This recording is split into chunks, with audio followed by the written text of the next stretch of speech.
Bonjour et bienvenue, aujourd'hui j'ai analysé Alexandre. Alexandre il est trop bien placé. Quand je dis trop bien placé, c'est que il faut qu'il se focus beaucoup plus sur la propulsion, sur les appuis, sur l'accélération du mouvement. Bref, il faut qu'il s'énerve sous l'eau avec ses bras pour créer de la vitesse. Et même si son corps projectile dévie un tout petit peu, qu'il est un peu plus déformable, et ben c'est pas grave parce que ce qu'il va gagner sur la propulsion, il en gagnera beaucoup plus en fait en travaillant cette propulsion, ses appuis, qu'en restant vraiment trop bien placé, trop bien projectile de la tête aux pieds. Ok, salut Alexandre. Bah écoute, t'as un crawl qui est posé, d'accord? On voit vraiment, au niveau projectile, ça tient. D'accord? Ça tient de la tête aux pieds, l'alignement. Et justement, va falloir mettre à mal tout ça, va falloir pousser l'eau un peu plus fort, va falloir accélérer, va falloir engager tes épaules. Donc on va vraiment en fait être là-dessus, parce que la base, en termes de construction de la barque, tu l'as.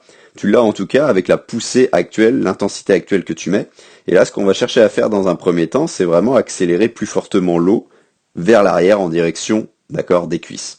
Et donc dans ce premier point, je mets l'accélération, je mets l'expiration parce que regarde, là tu souffles à certains moments, hein, mais vraiment cool quoi. Vraiment cool, au niveau dépenses d'énergie, t'es tranquille, ça passe bien. Et justement, pour passer un palier en termes de vitesse, va falloir que tu t'énerves. Va falloir que tu expires plus fort sur cette fin de poussée. Regarde, là, ton mouvement, il est bien placé, donc il suffit de bien tendre le bras en direction de la cuisse, en expirant plus fortement, et mécaniquement, l'eau, elle va être, tu vas en pousser plus. En tout cas, ça va être beaucoup plus dur sur tes muscles, sur tes appuis, et donc tu crées plus de vitesse, et t'as le temps de glisser un peu plus, et t'as le temps surtout d'engager plus, parce que regarde, en termes de roulis, t'as moyen d'aller chercher un peu plus loin, que ton épaule elle vienne en contact avec ton visage. Donc on part vraiment de roulis, poussée en arrière, accélération et expiration. C'est vraiment un gros point, mais je te le mets tout en premier parce que c'est le plus important pour toi.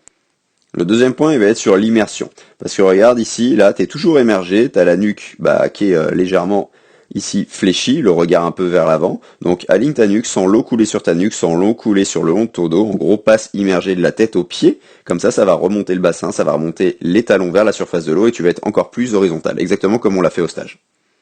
Le dernier point, parce que les deux premiers, je pense qu'ils risquent d'aller assez vite en fait, parce que t'arrives à faire les choses correctement, il n'y a pas de raison que ça prenne pas juste entre guillemets quelques semaines et quelques mois pour automatiser. Le dernier point, il va être sur tes appuis, d'accord, clairement. Clairement sur tes appuis, parce que là t'arrives à pousser, d'accord, pousser loin derrière, tu vas y arriver aussi avec le roulis, ça c'est clair et net, mais on va chercher après ensuite à placer un peu mieux, tu vois, la P2 t'arrives à être placé, mais surtout à placer beaucoup mieux ici. D'accord. Là, ce catch-là qui est pas encore construit, le creux du coude qui est pas encore vers le fond de la piscine, on va chercher vraiment à avoir ce coude plus haut. D'accord. Est-ce que la main et l'avant-bras reviennent ici pour que tu prennes vraiment de l'eau et qu'ensuite, vu que tu sais pousser un peu plus en accélération, tu sauras pousser un peu plus en accélération, et tout de suite, tu déplaces encore plus de masse d'eau et donc mécaniquement, ça te donne beaucoup plus de vitesse et vu comment t'es placé, tu vas réussir à faire beaucoup moins de mouvements à chaque longueur tout en allant beaucoup plus vite.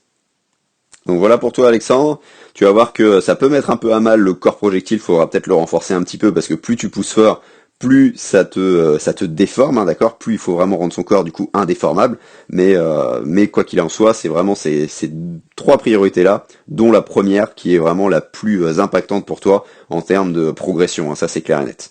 Donc sur ce, et tu verras que le bras en projectile quand t'inspires, il va rester beaucoup mieux hein, grâce à ça. Sur ce, je te souhaite une excellente progression Alex. Si toi aussi tu cherches un crawl vraiment plus en glisse avec un exercice que recommandent les milliers de triathlètes qui l'utilisent en ce moment, l'exercice de la paume magique, je te mets le lien en description, lien vers une semaine d'entraînement offerte avec 3 exercices en vidéo dont la paume magique. Je te laisse découvrir tout ça et je te dis à très vite.